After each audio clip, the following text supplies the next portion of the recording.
वसुदेवसुतं देवं कंसचाणूरमर्दनं देवकी परमानंदं कृष्णं वंदे जगद्गुरु। ओम श्री परमात्मने नमः। हौसला आयोजित साप्ताहिक पाठचक्रे ठाकुर स्वामीजीर अनुगामी भक्तबृंदके आमार सशक्त प्रणाम। আমরা হজলার ব্যবস্থাপনায় আমরা গীতা পাঠ শুরু করেছি। অনেক আগে একবার শুরু হয়েছিল, সেটি এখন শেষের মুখে অষ্টাদশোধ্যায় এই দুই মুখে শুনলেন, একটি করে শ্লোক হচ্ছে। এখন আবার দ্বিতীয় অধ্যায় থেকে আমরা শুরু করেছি। এখন পর্যন্ত আমাদের 37টি শ্লোক পড়া হয়ে গেছে। আজকে আমরা পড়ব 38, 39, 40 এই তিনটি শ্লোকের আমরা অর্থ বুঝে পড়ার চেষ্টা করব। তারপর 31 থেকে 40 এই 10টি শ্লোক আমরা ছন্দ সহ পড়বার চেষ্টা করব। আজকের 38 নম্বর শ্লোকে বলা হচ্ছে, সুখ দুঃখে সমে কৃত্বা লাভা লাভৌ জয়া জয়ৌ ততো যুদ্ধায় অযুজ্যাস্ব নৈবং পাপম অবাপ্স্যসি। সুখ দুঃখে মানে সুখে এবং দুঃখে, সুখকে এবং দুঃখকে, লাভা লাভৌ লাভ এবং অলাভ বা ক্ষতি, লাভ অলাভ মানে ক্ষতি, লাভা লাভ মানে লাভ এবং ক্ষতি, জয়া জয় মানে জয় এবং অজয় বা পরাজয়, এইগুলিকে সমীকৃত মানে সমানভাবে করে নিয়ে, সমান করে নিয়ে, দুটিতেই একই রকম অনুভূতি নিয়ে নেওয়ার পরে কি করবে, তত তারপরে যুদ্ধায় অযুজ্যাস্ব মানে যুদ্ধে প্রবৃত্ত হও, নৈবং পাপম অবাপ্স্যসি এতে কোনো পাপ হবে না। এই শ্লোক অর্জুন তো যুদ্ধের সামনে উপস্থিত এবং দ্বিধাগ্রস্ত, সামনে তো তার আপনজনেরা, পক্ষে বিপক্ষে দুপক্ষেই আপনজন আছেন, তাই তিনি দ্বিধাগ্রস্ত। এই অবস্থায় কি করবেন? তো সেক্ষেত্রে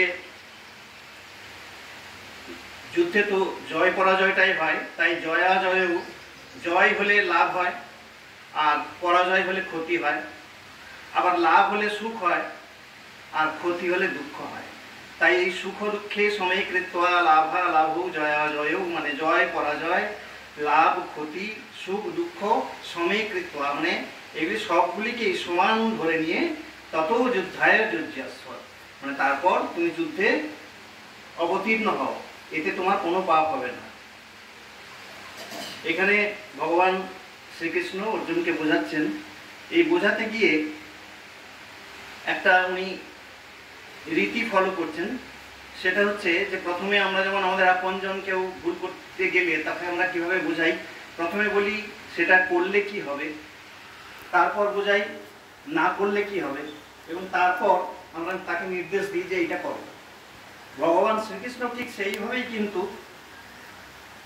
অর্জুনকে এইভাবে যুদ্ধে উদ্বুদ্ধ করার চেষ্টা করছেন। প্রথমে তো তিনি দেহতত্ত্ব বিষয়ে বললেন, আত্মতত্ত্ব বিষয়ে বললেন যে আমাদের এই দেহ হচ্ছে অনিত্য বস্তু, এর ভিতরে যে দেহী আছেন, যার জন্যে এই দেহটি সচল হয়ে আছে, সেই দেহীর মৃত্যু হয় না, তাকে শস্ত্রের দ্বারা ছেদন করা যায় না, তাকে আগুনে পোড়ানো যায় না, জলে ভেজানো যায় না, বায়ু বাতাসে শোকানো যায় না, সেটি অক্ষয় অব্যয়।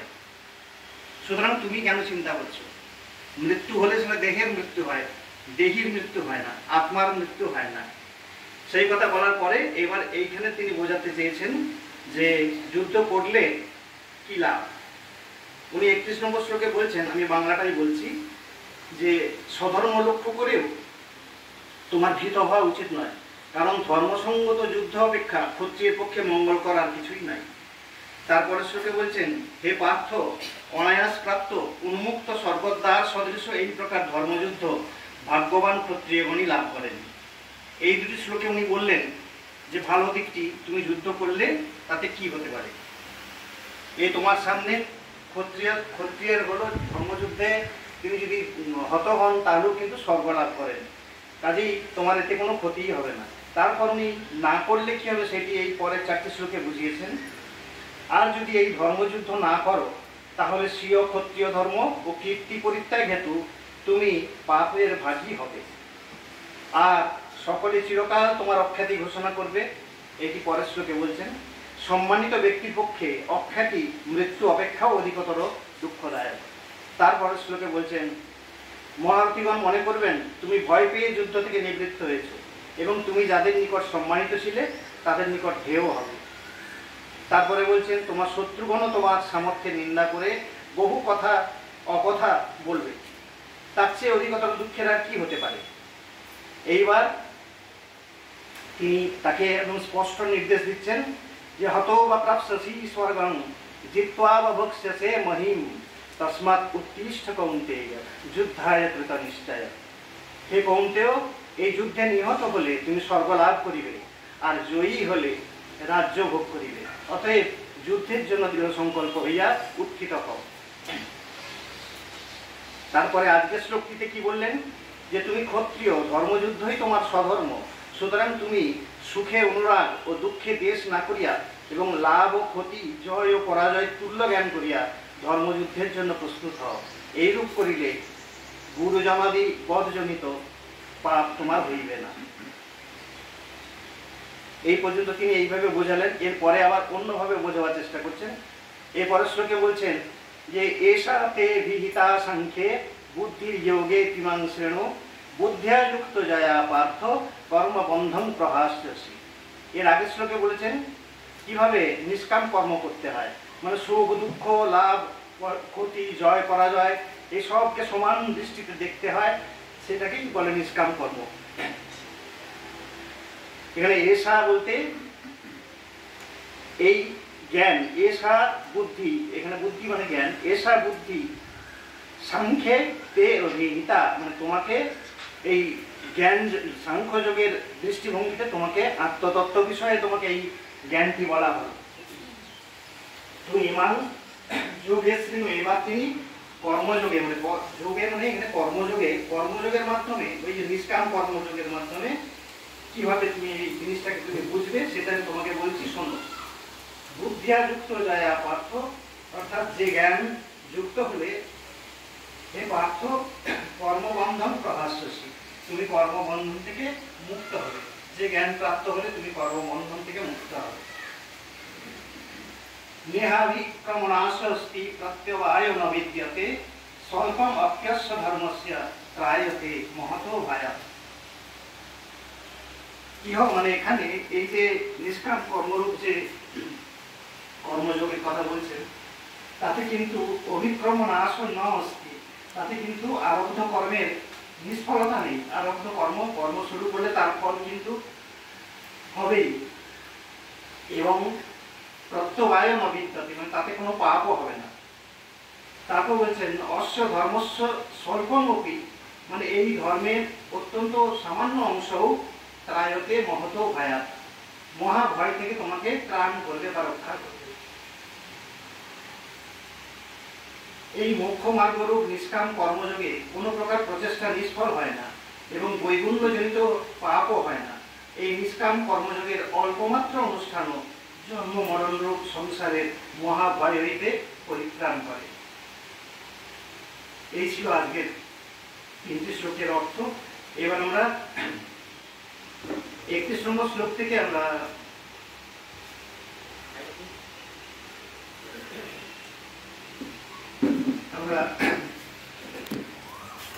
ছন্দ অনুযায়ী পাঠ করার চেষ্টা করব।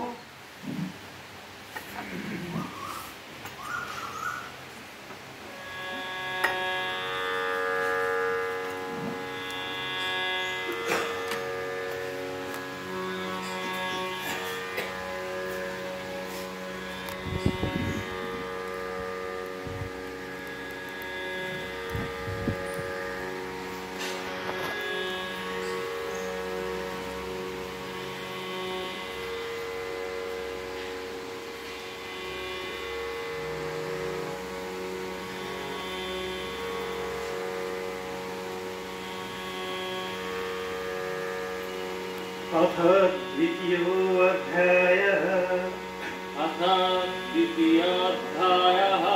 श्रीभगवानुवाच।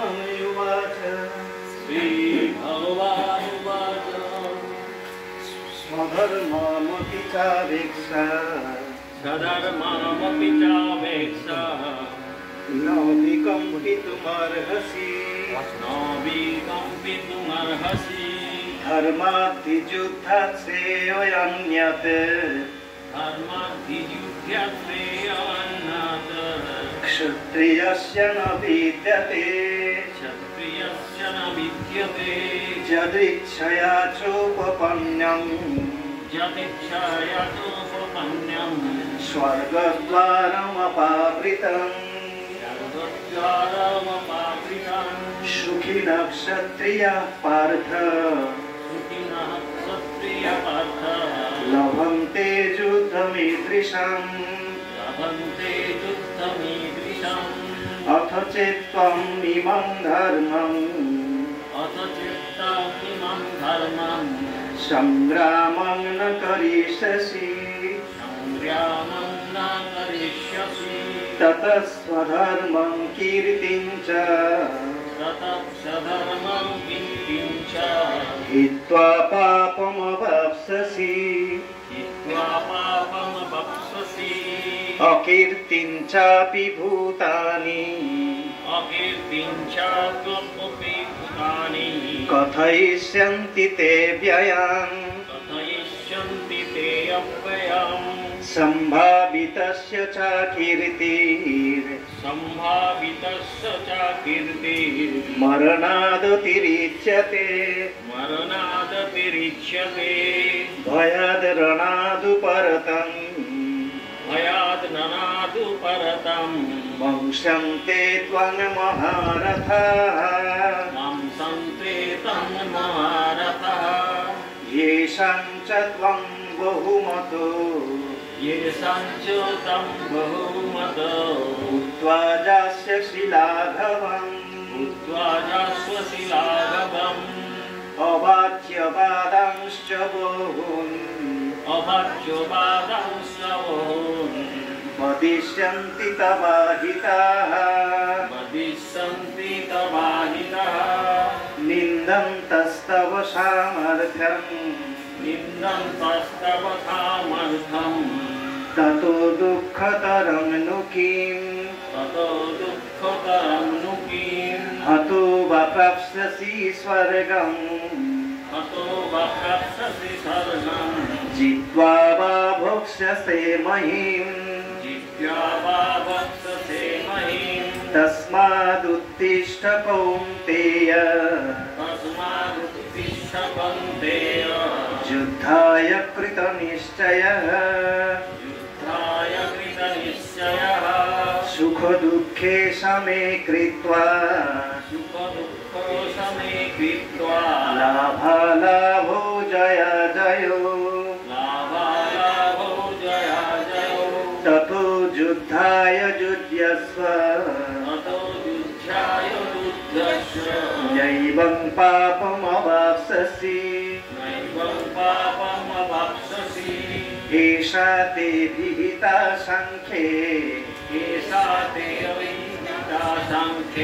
बुद्धिर्योगे त्रिमां शृणु बुद्ध्या युक्तो जया पार्थ कर्मबन्धं प्रहास्यसि नेहाभिक्रमो न स्वस्ति प्रत्यवायो न विद्यते स्वल्पमप्यस्य धर्मस्य त्रायते महतो भयात्